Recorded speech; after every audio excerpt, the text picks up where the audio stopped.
कल के बच्चे को समझिए 24 महीने के बच्चे को 25 महीने के बच्चे को थायराइड, वो भी कितना 150 140, समझिए। तो देख के हैरान है हम लोग, समझिए।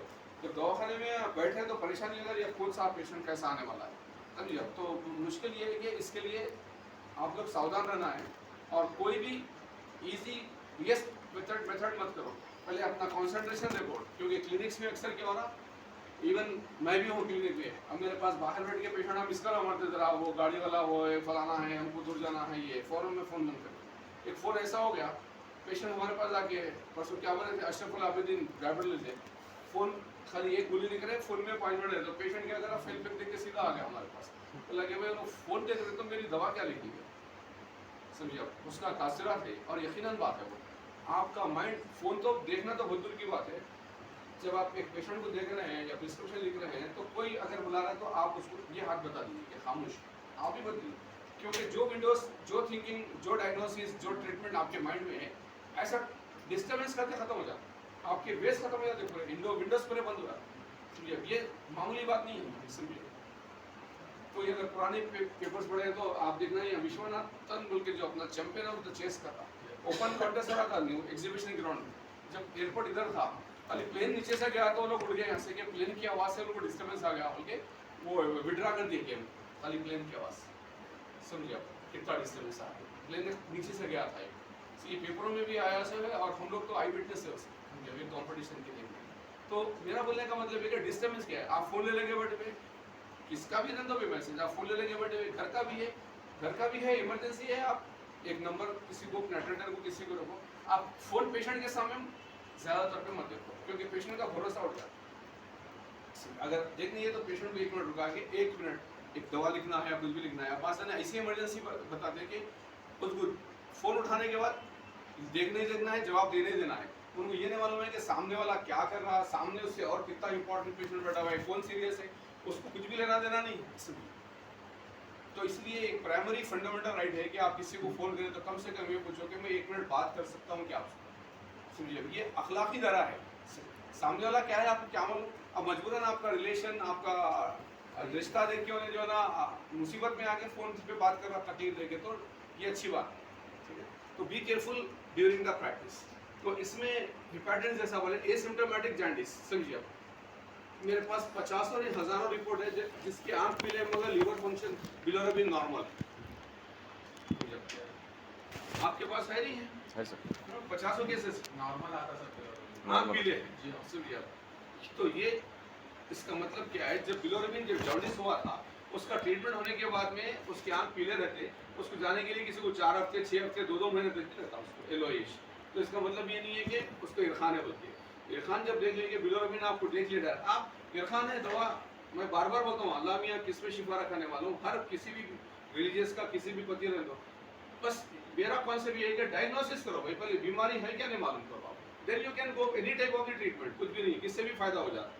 बीमारी नहीं है, दवाएं खिला रहे, फिटकरी खिला रहे, मेरे में सुराखा आंसर इंडोस्कोपी हो गए, क्या है मंडी की दवा, सुनिए मंडी की दवा में फिटकरी खाते तो छोड़ा रहता हूँ, मेरे पास रिपोर्ट है उसमें, पेशेंट को नहीं मालूम है भाई, मल्लापल्ली में ज़्यादा रहती है, मल्लापल्ली में है, वहाँ भी है, सब जगह है।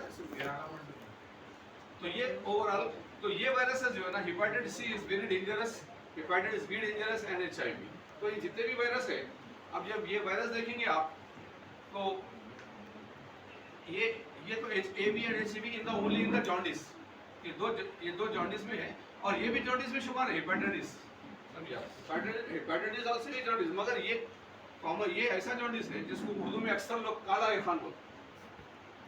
आपको अगर मेडिकल चेकअप पे कहीं जाए तो बोले कि हेपेटाइटिस बी हुआ है तो बोलते हैं कि ये काला इरफान हो गया, कैसा ठीक होगा, उसका आज तक साइंस इतनी तरह नहीं कर ली, लेकिन हेपेटाइटिस बी कितने में ठीक होता है ये कोई भी नहीं बता सकता, दुनिया का कोई आदमी नहीं बता सकता, अभी भी आज भी एट प्रेजेंट हज़ारों एंटीवायरल निकल गए, लेकिन किस पेशेंट को कितना काम करेंगे कुछ भी नहीं, कम हो जाएगा, कब कम होगा नहीं वहाँ इंडिफरेंट, समझिए।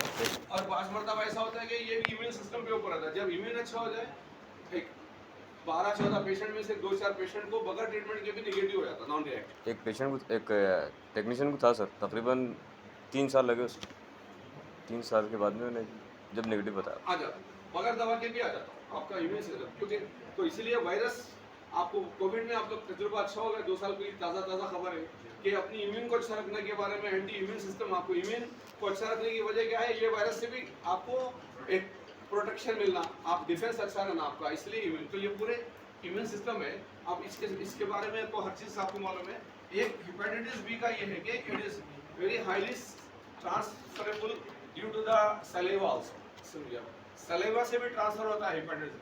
तो जो दांत क्लीन कराते हैं उनके लिए बी केयरफुल, तो उनके लिए जो भी आपके डेंटल है हाइजीनिक तौर पे उसको केमिकल में इस्तेमाल करके आपको इस्तेमाल करना चाहिए। मैं तो हेपेटाइटिस भी, अभी मेरे एक मदीने में मेरे साथ है आबिद बोल के, यहाँ आगे फूड कंपनी में मार्केटिंग मैनेजर, उनको इतना एहतियात करने वाला आदमी है, मैं बयान नहीं कर सकता। पानी भी पीना बोले तो बहुत मुसीबत का काम है उनके से, कहीं पानी नहीं पीते, वो बिस्लरी का वाटर पहले बॉटल लिए तो ऊपर से धोते पहले सब से, तो उनको हेपेटाइटिस भी आ गया। अब उनको आ गया, हाँ, तो उनको आ गया तो अब उन्होंने बीमारी को छोड़ दे के अब ये आया कैसा, हमें परेशानी जी।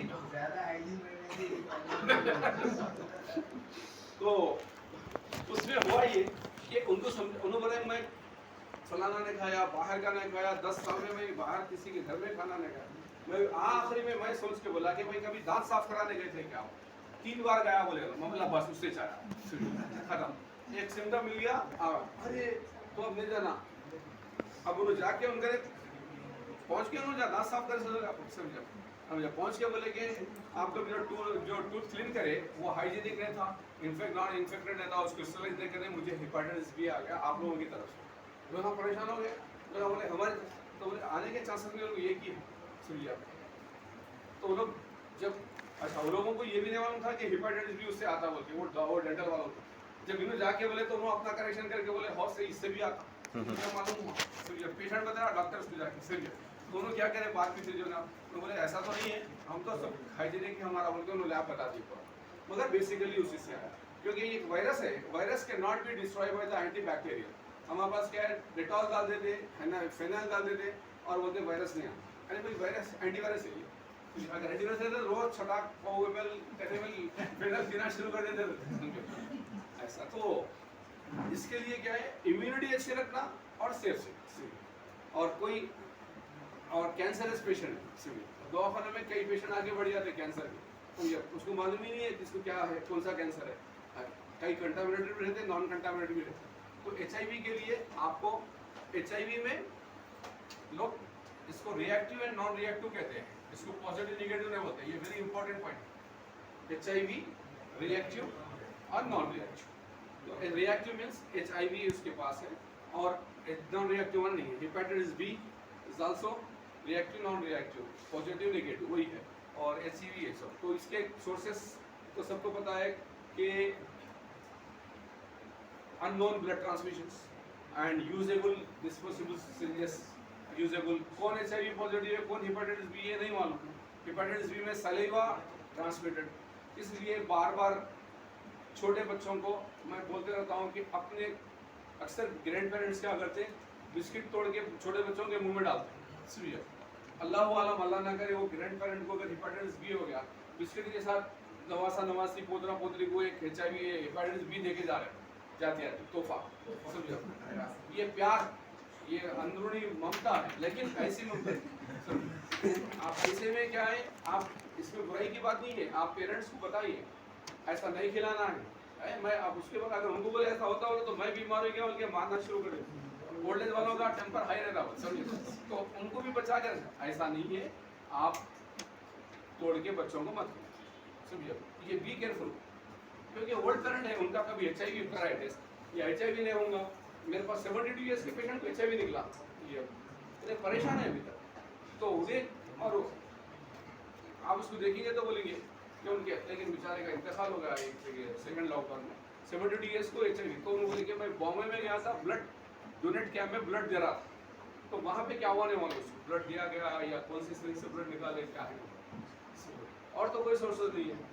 फिर मैं डाउट करके उनकी फैमिली में उनकी वाइफ को तो एक महीना भर पहले उनके 2 साल के बाद उनकी वाइफ का भी इंतकाल हो, तो उनके पूरे घर के परिवार के लोगों के HIV कराया, किसी को भी नहीं निकला, तो ये कंटामिनेटेड पेशेंट। तो ऐसा क्या होता है, 72 ईयर्स में नहीं आएगा और की कोई बात नहीं है, अभी को एक ही सोर्सेज नहीं है ना, समझिए आपको एक ही सोर्स नहीं है, तो इसलिए ब्लड ट्रांसमिशन के लिए बी केयरफुल, किसी का खून अननेसेसरी मत चढ़ाओ और डिस्पोजेबल जितना हो सके अच्छी कंपनी की अच्छी क्वालिटी की यूज़ करो और इन्वायरमेंटल जहाँ पे इम्यूनिटी ख़राब हो सकती है वहाँ पे मत जाओ, पर्टिकुलरली क्राउडेड प्लेसेस जहाँ भी ज़्यादा क्राउडेड है एहतियात करना बहुत ज़रूरी है और अच्छी डाइट लेना इम्यून सिस्टम को तो ये। और इसमें क्या आजकल क्या है हेपेटाइटिस बी और सी में एक इन्वेस्टिगेशन निकले हैं कि उसका वैल्यू एंड सीवियरिटी देखने के लिए वो आपको अगर पॉजिटिव आ गए तो उसका ट्रीटमेंट करने की जरूरत नहीं, just send to the gastroenterologist, आप उसको भिजा दें, उसका काम होने कर ले। बस ये वायरस है, कोई भी वायरस है वो आप ट्रीट करने की कोशिश मत करिए। तो HIV में तो वायरल स्क्रीनिंग इसमें ये चीज़ें, जॉन्डिस में ये भी इस्तेमाल होता है और HIV HBS। आप कोई पेशेंट क्या होता है, आप देखिए कि आप कोविड पॉजिटिव है, कितने कोविड पॉजिटिव लोगों के प्रेगनेंसीज के लिए प्रॉब्लम है मालूम है आपको, लोग गली गली हॉस्पिटल करे, कोई हॉस्पिटल वाला सीजरियन करने के लिए तैयार है, कोविड करे भी तो 1-1 लाख 1.5 लाख रुपए लेके सर्जरी करे, जो 30-40 हज़ार लेने वाली 1.5 लाख। डॉक्टर नहीं बोली कि मैं रिस्क ले रही हूँ, हॉस्पिटल वाले बोले कि हमारा पूरा इंस्ट्रूमेंट, हमारा थिएटर खराब हो जाता, समझिए सुनिए उसको फार्मलिन वगैरह से किट एक 6-7 हज़ार की किट आती है, इंस्ट्रूमेंट जो सीजन में यूज़ होते हैं, डिस्पोजेबल लेके उसको फेंक देने का मतलब उसको HIV के फेंकना नहीं है, उसको डिस्ट्रॉय जलाना है, फायर, समझिए वो चीज़ को जलाने के लिए है। तो जो भी वायरस किट पोस्ट ऑपरेटिव होती है उसको अलग तरीके से पैक करके उसको जलाने के लिए दिया जाता है। तो इसलिए ये वेरी इंपॉर्टेंट है, कोई भी वायरस के लिए प्रेगनेंसी में भी लोग जो कराते हैं एंटीनेटल प्रोफाइल पे वायरसेस देखते हैं, उसकी वजह ये है कि प्रेगनेंसी में आ गया बता दें, लेकिन आता वो पहले से ही, किसी को आ सकता प्रेगनेंसी के लिए, लेकिन उसका टेस्ट नहीं हुआ तो उसको पता कब चलेगा। उसको फर्स्ट ट्राइमेस्टर में आप एंटीनेटल प्रोफाइल कराएंगे, जब पता चलेगा कि उसको अरे इसको तो हेपेटाइटिस बी है, तो इसको लिख देते हैं पॉजिटिव बोल के ऊपर फाइल पे लिख देते, डॉक्टर लिख देंगे उसका ट्रीटमेंट, उसका ब्लड गलती से ब्लड दे देना और उसका ब्लड लेते वक्त खासतौर पर लैब में काम करने वाले आप दूसरा सर वो मालूम भी नहीं होता सर किसका पॉजिटिव, बाद में टेस्ट करने के बाद में वो मालूम होता।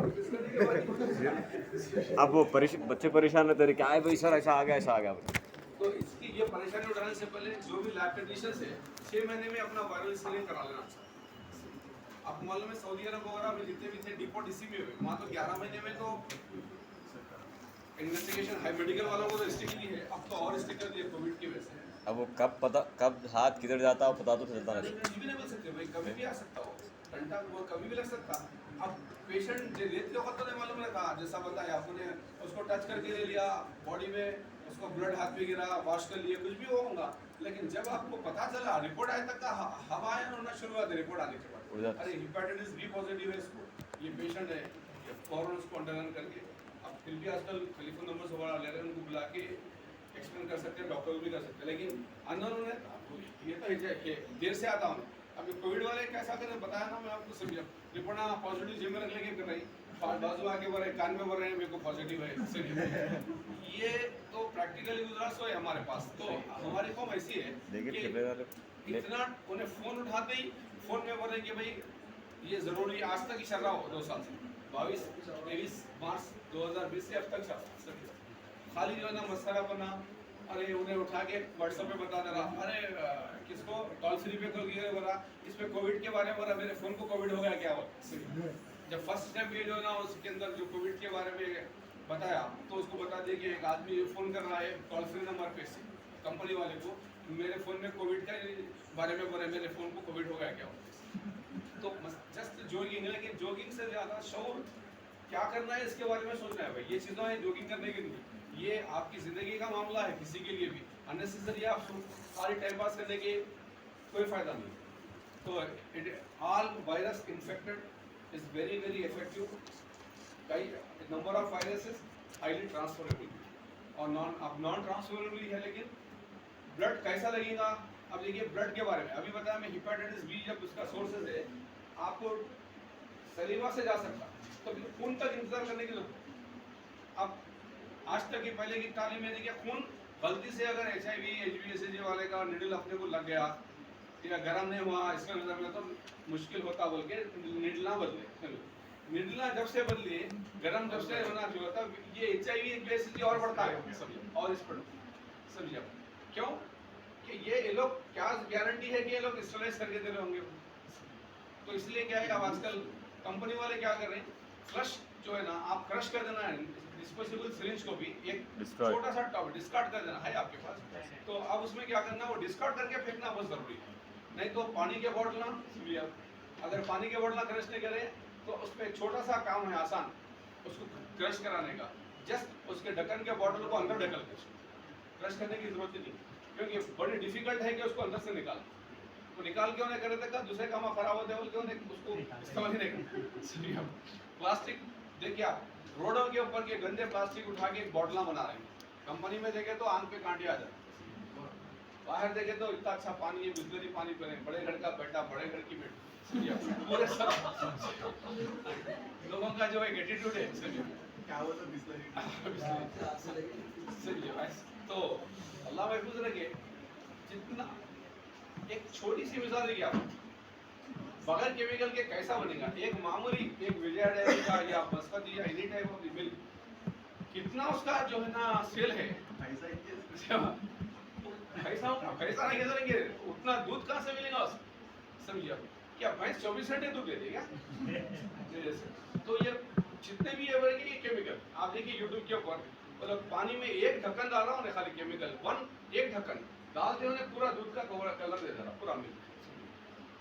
4 दिन पहले खड़े ना वो लोग बच्चों के दूध में जो मिलावट करे बोल के पेपर में आया पूरे फोटोज के साथ 3-4 दिन पहले, तो बच्चे पी के खराब, बच्चों के सेहत खराब समझिए। अब खराब तो बनेगा कहाँ दूध पैदा कैसा हो, भैंसों को इंजेक्शन दे दिया था कितना ज्यादा देंगे उन्हें दूध 2 लीटर 5 लीटर देंगे, इससे ज्यादा क्या देंगे?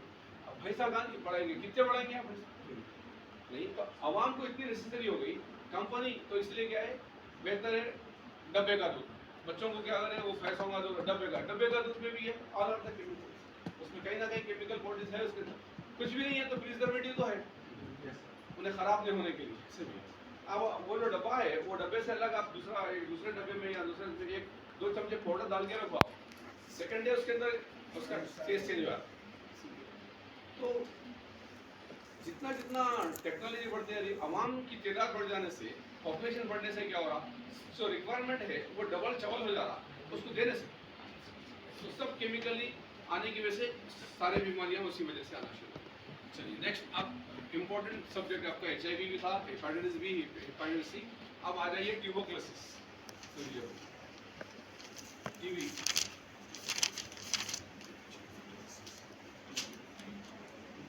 आज भी दुनिया में सब बच्चों में जो बच्चों का मोर्टेलिटी रेट, बच्चे जो मरने की तादाद जो बीमारी है वो है निमोनिया, छोटे बच्चे नियोनेटल, और बड़ों की तादाद मरने वालों में ट्यूबरकुलोसिस अभी भी दुनिया में बहुत ज़्यादा नंबर 1।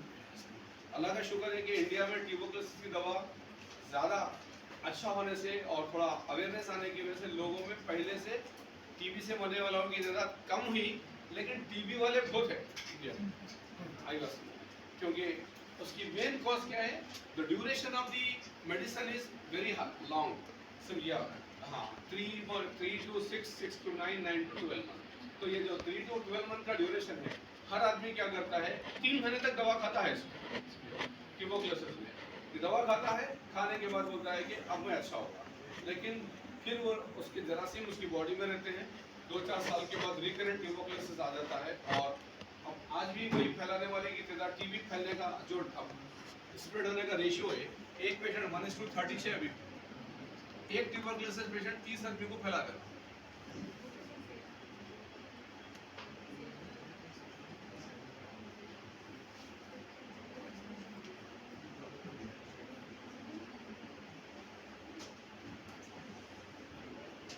आप देखिए टीबी का जो कार्ड रहता है उसके ऊपर ऐसा उतरा हुआ है, जो लोगों का ट्यूबरकुलोसिस गवर्नमेंट ने जो कार्ड दी उसके ऊपर आप देखिए ऐसे पिक्चर उठे रहते हैं, अरे एक आदमी 30 आदमी को फैला रहा है, ये तो अभी कम उतारा, अब 30 में उतारे तक का टाइम खराब हो जाता है, आप लोग लिख लेंगे 1:30। तो इसलिए बी केयरफुल, और जो है ना इसके बारे में डायग्नोसिस भी बहुत इंपॉर्टेंट है। और ट्यूबरकुलोसिस का जहन ये काम करता है कि लोगों का कि स्पुटम आने से लंग्स पे होता है, लेकिन ऐसा नहीं है, a single hair is also affected by the tuberculosis. A single hair, एक बाल भी इससे ट्यूबरकुलोसिस एक वाल में भी इन्फेक्शन कर सकता है आई बस में। अब कॉमनली क्या होता है, टीबी हुआ बोले तो अक्सर लंग्स का समझ में आता है, वही लंग्स स्मोकर्स को होता और टोबैको च्यूवर्स को होता ज़्यादा, ऐसा नहीं है कहीं सिर्फ टीबी कॉमनली। अब आजकल जो है ना, जो सबसे ज़्यादा ट्यूबरकुलोसिस निकल रहा है लंग्स के बाद है बोन ट्यूबरकुलोसिस, समझिए। स्पाइन ट्यूबरकुलोसिस बहुत ज़्यादा है, ब्रेन ट्यूबरकुलोसिस, समझिए। नी जॉइंट में आपको नी जॉइंट में ट्यूबरकुलोसिस है, समझिए, जॉइंट में उसको टीबी का इन्फेक्शन लगा, that is the bone tuberculosis. हड्डी का टीबी, नॉट बुखार, हड्डी का बुखार इज डिफरेंट, हड्डी का टीबी है। तो इसमें क्या है, ट्यूबरकुलोसिस में कॉमनली सबसे पहले how can you diagnose the tuberculosis in early stage, समझिए। तो इसके सबसे पहले क्या है, सबसे पहले इसका symptom fever, fever raise in the midnight, raise in midnight. ये फीवर क्या होता है, रात में बुखार बढ़ना शुरू होता है, समझिए, सबसे पहले। उसके बाद second one is the loss of weight, loss of weight. उसके बाद में होता है, और पेशेंट को क्या होता है, उसके बाद में टंग कोटेड, क्या बेटे, स्वेटिंग, स्वेटिंग इसमें कोरिलेटेड है। आपको स्वेटिंग तो कहीं बहुत चला है, लेकिन आप इसमें लाइन से लिख सकते हैं। वायरल टाइफाइड और वायरल टीबी में को सिमिलर है पूरे सिम्टम। कुछ चीज़ें ऐसी है जो टीबी और टाइफाइड में फर्क करती है काफी का। किसी को रात इवन राइगर्स आना है, टंग कोटेड है, राइगर्स, जाड़ा आना शुरू होता है, समझिए, काफ। उसके बाद में यहाँ आ गया with sputum are normal, sputum भी आता है, कभी नॉर्मल भी आता है। और उसके साथ में लिखे तो आप 20-25 है आराम से लिख सकते हैं। Yes sir. तो होता क्या है इसमें कि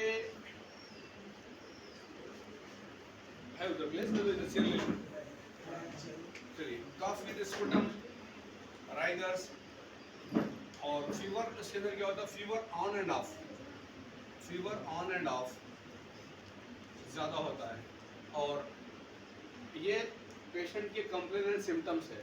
लेकिन आप जब देखेंगे तो बेसिकली हम फीवर के लिए, हम जो बताया हमें ये परसों फीवर प्रोफाइल लिखाया, तो फीवर प्रोफाइल में क्या होता है, जो भी आप लिखते हैं फीवर के बारे में होता है ट्यूबर। लेकिन उसमें एक, जब टाइफाइड पॉजिटिव होने के बाद अगर ट्रीटमेंट हो गया, vital positive plus treatment given,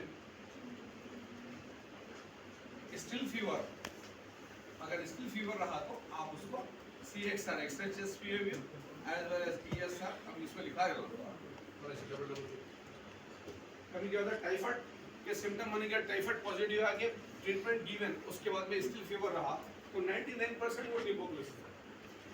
और एक एब्डोमिनल ट्यूबरकुलोसिस भूल गया, एब्डोमिनल ट्यूबरकुलोसिस भी बहुत ज़्यादा है इसका।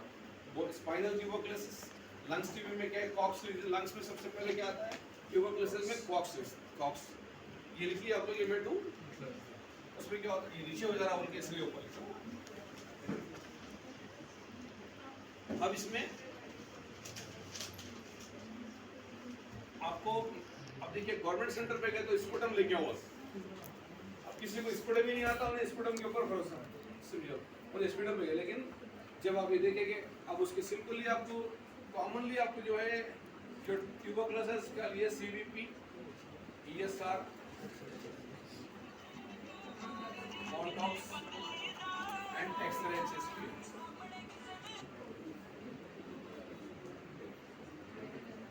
ये 4 टेस्ट आपको टोटली जो है ना ट्यूबरकुलोसिस जानकारी करने के लिए काफ़ी है। कभी कभी क्या, इन्वेस्टिगेशन फॉर ट्यूबरकुलोसिस, अब इसमें होता क्या है, एंड स्पुटम फॉर AFB भी होता है, main sputum for AFB। Government centre क्या होते हैं, sputum for AFB, what is AFB? Acid fast bacillus, acid fast bacillus.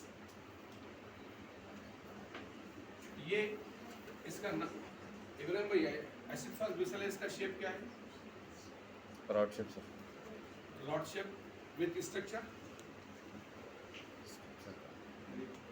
यानी माइक्रोस्कोपिक, अंडर माइक्रोस्कोप में। देखिए आप अब तक एसिड फास्ट सब बहुत पहले देखा था, उसके बाद बहुत पहले देखा। एनीबॉडी इलियास, देख के मत बोलिए, खाली ओरल बोलिए, गूगल चाचा के पास में जाइए। इसमें रॉड शेप होता है, लेकिन डॉट लाइक रॉड स्ट्रक्चर होता है। हाँ sir, dot dot dot dot. हाँ सर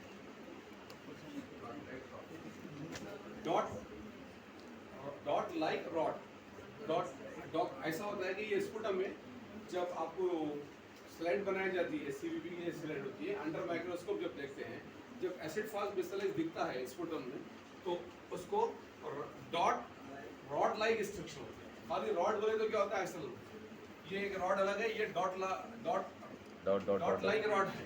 तो एसिड फास्ट बेसिलस का जो शेप, ये शेप है अंडर द माइक्रोस्कोप, लिखिए ये जो शेप है अंडर द माइक्रोस्कोप, ये माइक्रोस्कोपिक स्लाइड लिखिए। माइक्रोस्कोपिक में जब स्लाइड देखेंगे तो ये पिक्चर देखिएगा आपको। एक लाइन भी अक्सर इसकी स्लाइड में क्या होता है, ये जो स्ट्रक्चर है ना, ऐसे स्लाइड आपको ऐसे डॉट ना दे, ये आपको पूरी स्लाइड बता रहा हूँ मैं, जो माइक्रोस्कोप में देखी जा सकती है।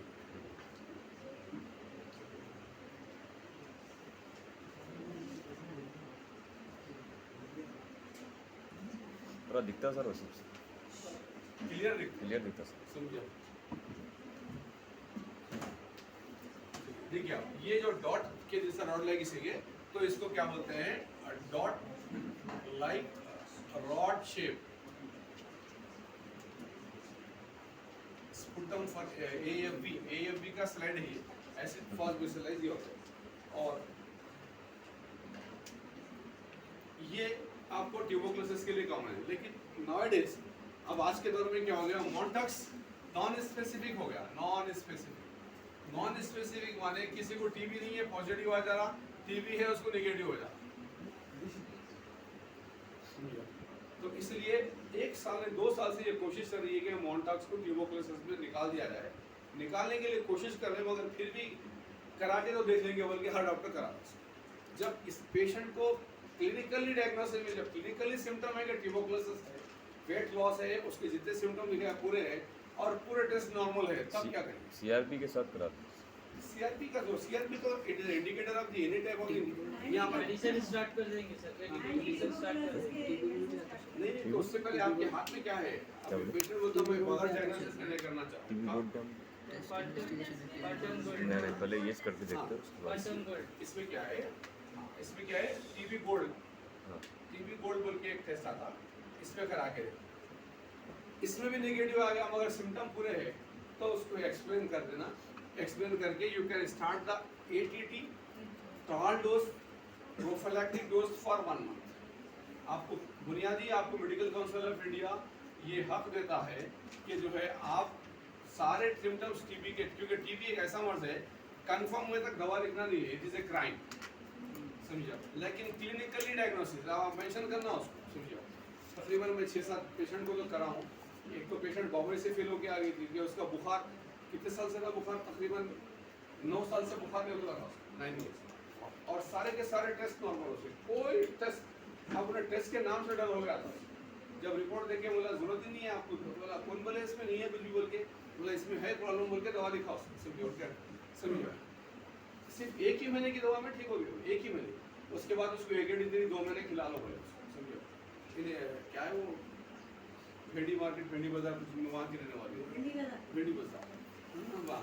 चलिए देखिए, अब इसमें नहीं है तो टीबी गोल्ड, अगर इसमें भी नहीं आए तो आप क्या करना, इफ पेशेंट क्लिनिकली ट्यूबरकुलोसिस, अगर सारे all test, if all test, all investigations negative और not found tuberculosis, but symptoms and all indications of tuberculosis present, you can start, मैं जरा शॉर्ट में लिख रहा हूँ, आप लिख लीजिए, you can start it ATT anti-tuberculosis medicine for 1 month as a trial dose,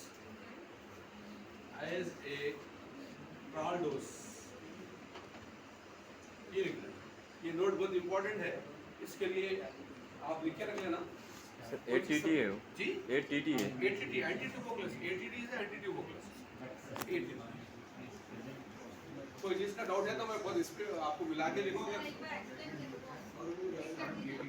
If all investigations negative means not for or not found tuberculosis, हो गया यहाँ तक.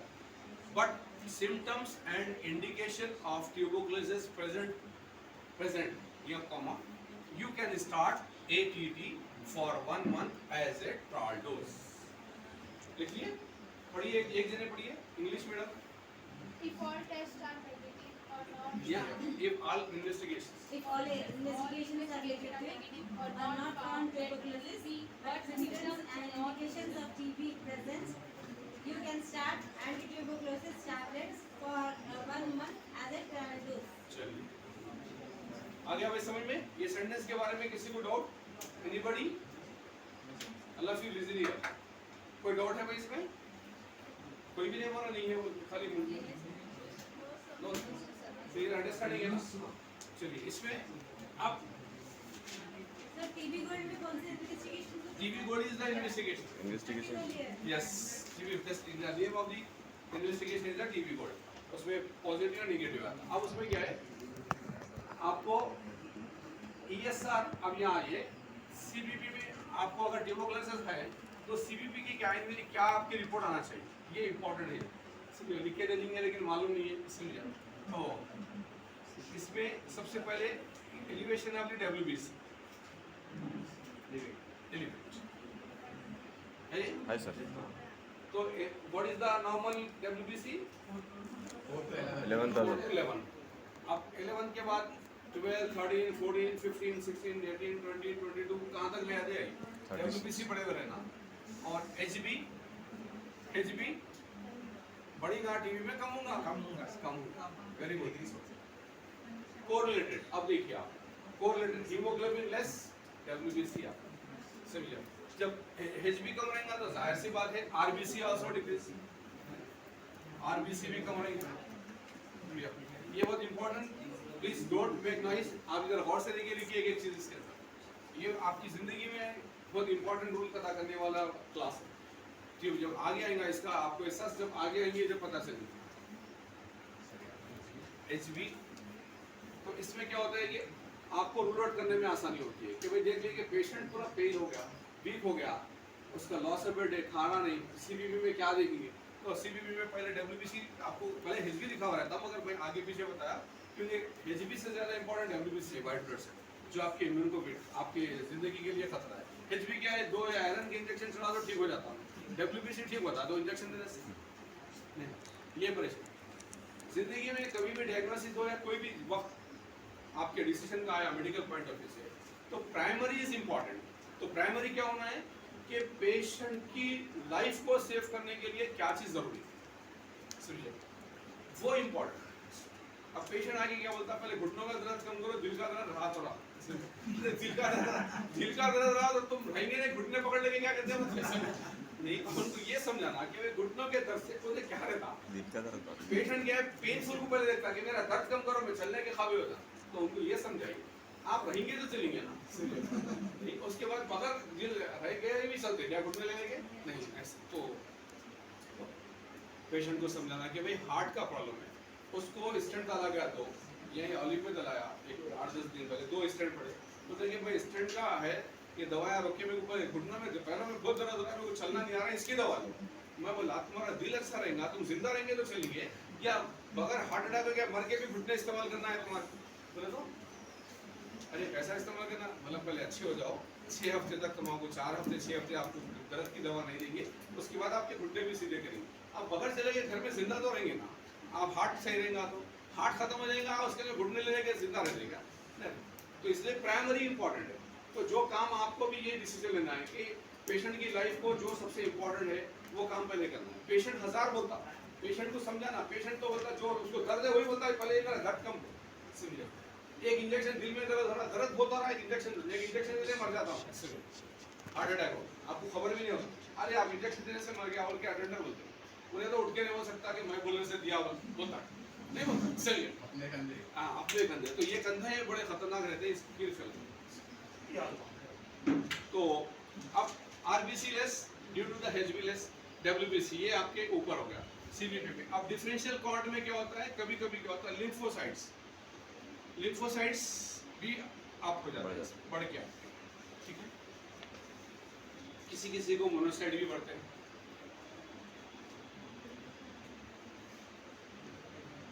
May be may not be, monocyte बढ़ भी सकते हैं, नहीं भी बढ़ सकते, लेकिन लिम्फोसाइट्स बढ़ जाते हैं। And another lymphocyte elevation due to स्टोफिल लेवल, स्टोफिल only in the bronchial asthma और एनी एलर्जिक अस्थमा कंडीशन। और एक आजकल नहीं स्पुटम से सीवीपी रिलेटेड नहीं, sputum only acid fast bacilli फी मौजूद नॉट मौजूद, समझिए इससे कुछ रिलेटेड नहीं। अब मोनोसाइट स्टोफिल बेसोफिल जो आपके सीवीपी के सेल है, ये लोगों को जरूरी नहीं है। स्टोफिल तो स्टोफिलिया दम चढ़ने वाला है, कोई बगैर झाड़ू झटके से आप लोगों को दम चढ़ता, उनको भी स्टोफिलिया होता है। स्टोफिलिया इज एक्सेस ऑफ द स्टोफिल, अब वो होती नॉर्मल। सीबीपी के अंदर नॉर्मल क्या है इब्राहिम भाई? स्टोफिल सीबीपी में इसमें भी सर स्टोफिल सीबीपी में 5 सर 5 0 to 6 ये है। अब एब्सोल्यूट स्टोफिल काउंट बोल किया होगा था, खाली ब्लड में खाली स्टोफिल देखा जाता है। हाँ इसका नॉर्मल क्या है? 240 एब्सोल्यूट स्टोफिल काउंट का 40 to 400। तो ये एक के साथ में दूसरा इसलिए बता देता हूँ कि कभी वक्त आ गया तो उसको भी देखना पड़ता है, समझे ऐसा। तो आप इसमें एसी कराना नहीं है, मैं खाली स्टोफिल के साथ अगर कभी जरूरत है जरा बढ़ के बताया तो एब्सोल्यूट स्टोफिल काउंट एसी भी कराना। इसमें दम चढ़ना, खुजाना, एलर्जिक, सांस फूलना, दमा, कई चीजें आ गई स्टोफिल काउंट से। अब lymphocyte one more, lymphocyte is very important. Those are the having the आजकल कितने छोटे बच्चों को पेट में दर्द हो रहा है, lymph node निकल जा रहे हैं, वैसे बच्चों को सीबीपी कराए तो lymphocyte बढ़ के निकल जाए। सर लेकिन छोटे बच्चों को ज़्यादा ही बता देना सर। जो lymphadenopathy, any type of the lymph node develop in our body is called lymphadenopathy. Or maybe possibility of the abdominal lymphadenopathy or cervical lymphadenopathy. ज़्यादा क्या होता है? cervical lymph node major adult में ज़्यादा होता है, बच्चों में सर्विकल भी होता है और अब्डोमिनल भी होता है। जो पेट का स्कैनिंग कराए तो एक तो कल की स्कैनिंग में देखें इलियाक फोसा को लगा हुआ है लिम्फ नोड, इलियाक फोसा और राइट लेफ्ट इलियाक फोसा को पूरे लिम्फ नोड लपटे हुए उसको, खाली पेट में दर्द तो सर्जन के पास भेजे, निकालता कि कहीं की वजह से बोला देते अभी नहीं, इसको एंटीबायोटिक इन्फेक्शन देके एंटीबायोटिक इंजेक्शन देके देखिए। तो 5 दिन इंजेक्शन दे दिए डॉक्टर मुफीद, उसको डायलिसिन एंड यूरोपियन शायद दे दिए स्ट्रॉन्ग हाईली एंटीबायोटिक देने के बाद 2 दिन कम था, फिर दर्द हो रहा और उसको गैसो सीजन के बाद भेजा and go for the biopsy. And one more thing, the lymph node is indicated of the tuberculosis, ये लाना चाह रहा हूँ मैं, हाँ समझे? तो इसलिए ये बात याद रखना कि लिम्फोसाइट इसमें देखने का, लिम्फोसाइट क्यों बढ़ते हैं कि इंसान की बॉडी में कहीं ना कहीं भी लिम्फ नोड आता है, या सर्विकल लिम्फ नोड गर्दन पे या नेक सर्विकल या एक्सिला में आ जाता है या गिरियान रीजन में आता है। बच्चों को अक्सर एक्सिला और गिरियान में आता है, तो बच्चे का कराए ना अपन एफएनएससी कराए, देखिए 3 लिम्फ नोड एक बच्चे को कई दिन से है उसको। अब कभी क्या था, वन मोर थिंग, जब ये बैठ तो ये समझ में आ गया ना ये तक can I erase it?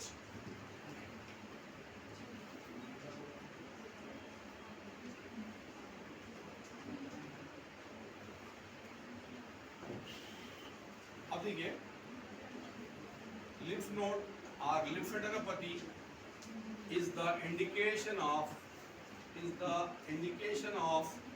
tuberculosis in our body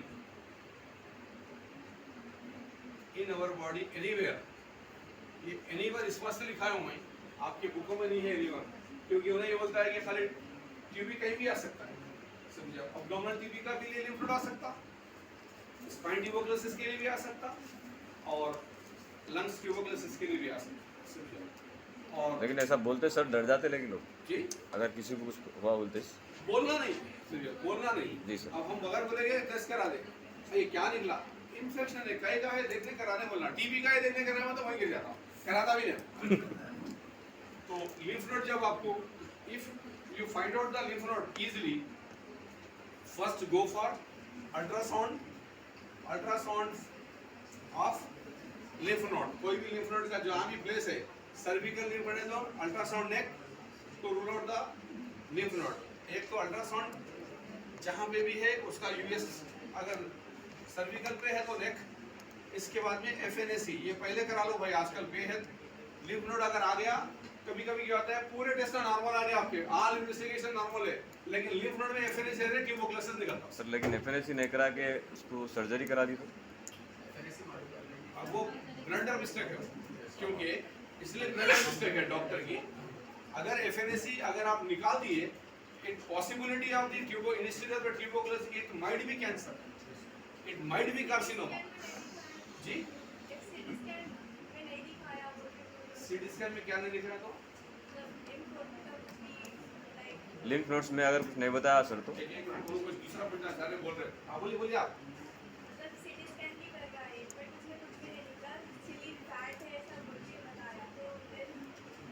वगैरह नहीं थी इसके अंदर रेटिंग आ रहा हो जो बोलेगा मतलब ऐसे लिम्फ नोड नहीं है तो फिर स्कैन क्यों करा रहे हो भाई? क्या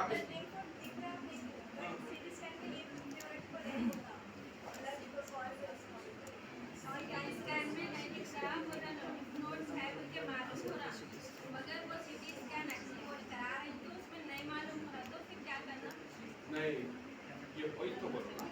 लिम्फ नोड मेरी बात सुनिए ना, जब स्कैन में लिम्फ नोड दिख रहा, आपको हाथ लगाए तो दिख रहा, सीटी स्कैन में कैसा नहीं दिखता? ये बात हाँ एक मिनट, अब उनका मतलब ये कंपलसरी नहीं है 1000%।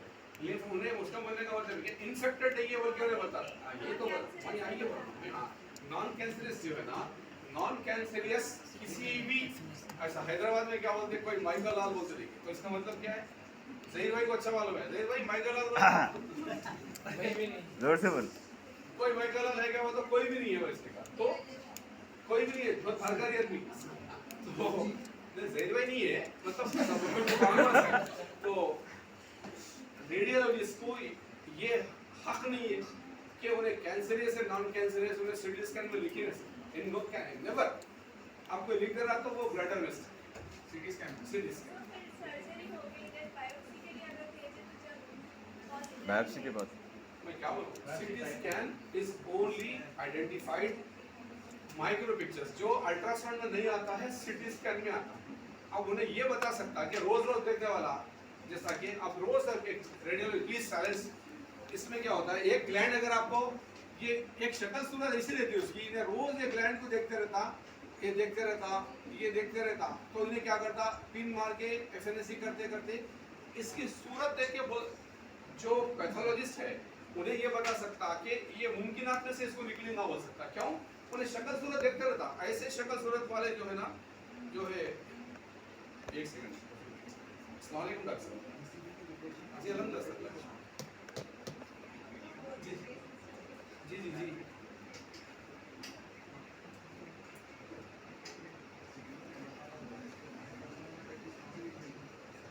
अच्छा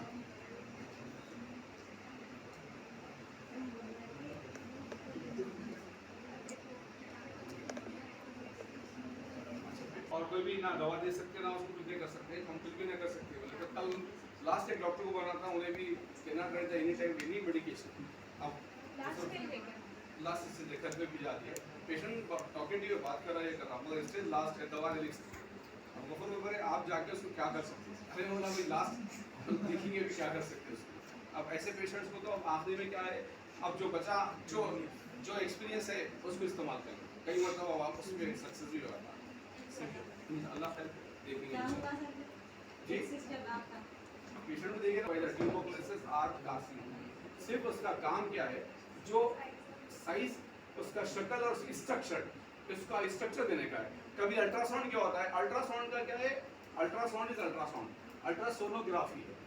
sonography CT is a computer tomography.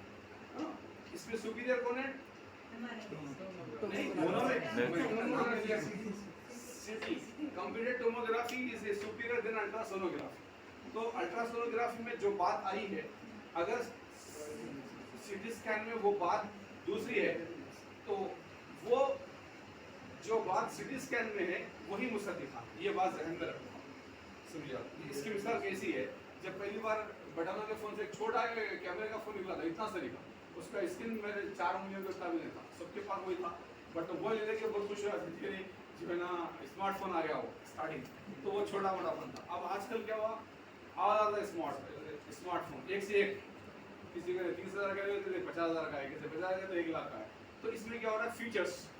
तो फीचर्स जो है, जो पिक्चर आपको बड़े फोन में अच्छा लेंगे, वो छोटे फोन में जो आएगा, जाहिर सी बात है वो छोटा आएगा, वो आपको डायग्नोसिस में डिफिकल्टी होना। तो जो अब कंप्यूटर टोमोग्राफी में जो बात है वो उसको लेके चलना है। CT scan can mention the severity, thickness, size, length, breadth, height, कहाँ से कहाँ अटैच है, कोई टिश्यू से लगा हुआ है, कोई आर्टरी से लगा हुआ है, कोई वेन से लगा हुआ है, कोई जुगुलार से लगा हुआ है, what is the picture and structure in our body, वो बताएगा। इन्फेक्शन नहीं बता सकता जी। सर अगर एफएनएससी नहीं करके सर्जरी करा दी तो सर? कोई तो बोलना भाई, एफएनएससी नहीं करके क्यों करना चाह रहे हैं? अगर कैंसर रह गया तो आपको परेशानी होगी। क्या करिए, सर्जरी करने के बाद आप जो भेजेंगे ना एफएनएससी को, जो हिस्टोपैथोलॉजी बोलेंगे, अगर उसमें निकल गया कैंसर है बोल के तो कर दिए, फिर क्या निकला एफएनएससी में? अभी नहीं आई सर रिपोर्ट। रिपोर्ट नहीं आई, तो रिपोर्ट अगर नहीं आई जी, अब रिपोर्ट उसमें क्या आ सकती है, लिखिए आप। कौन से पेशेंट, एज कितनी है पेशेंट?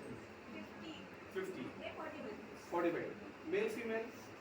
फीमेल तो स्मोकर तो नहीं हो सकते, मगर टोबैको च्यूअर हो सकते हैं। नहीं चाहिए हमारे पास तो परसों पेशेंट आई थी ना, लेडी पेशेंट आ रहा अरे मैं परेशान हो गया, समझिए वो लेके नहीं हो, कहाँ कि गए थे सफर, वो पान नहीं मिला तो आरआर की आदत पड़ गई, पान लग नहीं आरआर मेरे पसीने शुरू हो गए वहाँ पे, और ज्यादा एज की भी नहीं हो, समझे मिडिल एज की आरआर, कितने 12-14 तो पुड़ियाँ खा लेती ना भाई।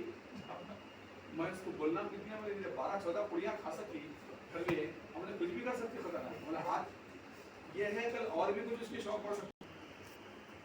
अब फैटी लिवर है, निकाल दो भाई, निकाल देंगे आप। देखिए बेकार बच्चों को क्या बोलते हैं, वो कौन सी चीज़ें होते हैं खाने पीने के, चिड़कंडी बोलते हैं, हैदराबादी दवा, जंक फूड, चिड़कंडी। बच्चे को बाबा पापा दादा अंकल कोई भी घर के बाहर जा तो पड़ता बोल के ना शुगर, एक ट्राल मार के 4 पैकेट दिलाना पड़ता, समझिए चिप्स के पैकेट, 2 जूस के पैकेट दिलाना पड़ता, 100 रुपये तो चले जाते, 50 तो जाते जाते। अब ऐसा एक जॉइंट फैमिली रहे तो चिच्चा गए तो भतीजे क्या कहते, चिच्चा के लागू रहते, बाबा मारते उनके बोलते चिच्चा को बोलते, समझिए चिच्चा ज़्यादा चाहता, समझिए ये रहते तो ग्रैंड पेरेंट्स चाहते, अरे मत मारो बच्चों को बोल के, उनका एक मोहब्बत है वो, तो उसमें 100 रुपये खर्चा कर देते। अब ये निकालने के बाद एक 500 रुपये लगते हैं एफएनएससी के, बोले तो क्या जरूरत है कराने की, कुछ जरूरी है क्या? डॉक्टर साहब पूछता, तो डॉक्टर क्या बोलता, मर्जी तुम्हारी, वो बोलते डॉक्टर खत्म। मैं बोलता मर्जी तुम्हारी नहीं बोलते, पेशेंट को आपके और पेशेंट में क्या रिलेटेड है, you are the qualified person.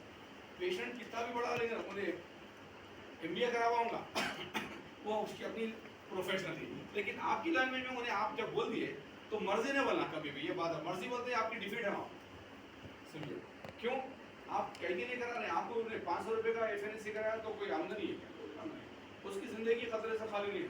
एक एफएनएससी करा लो भाई, ये हिस्टोपैथोलॉजी को भेजो 300-400-500 रुपये, 800 रुपये आखिरी है, तो इससे ज़्यादा अच्छी जगह पे कराए।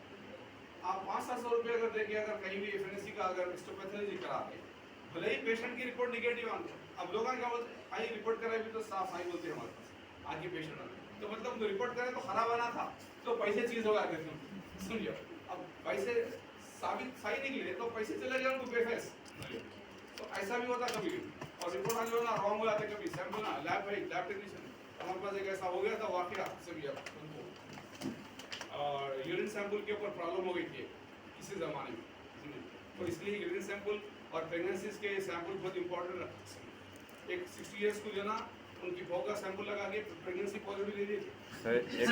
एक पेशेंट को पॉजिटिव दिया सर, मैं हाँ नहीं था तो पॉजिटिव था सर या नहीं था तो दे दिए, पूरे लोग परेशान हो गए घर को कैसे, तो ऐसे कमाने के ना लैब टेक्नीशियन वालों को खासतौर पर बता रहा हूँ, तो अच्छा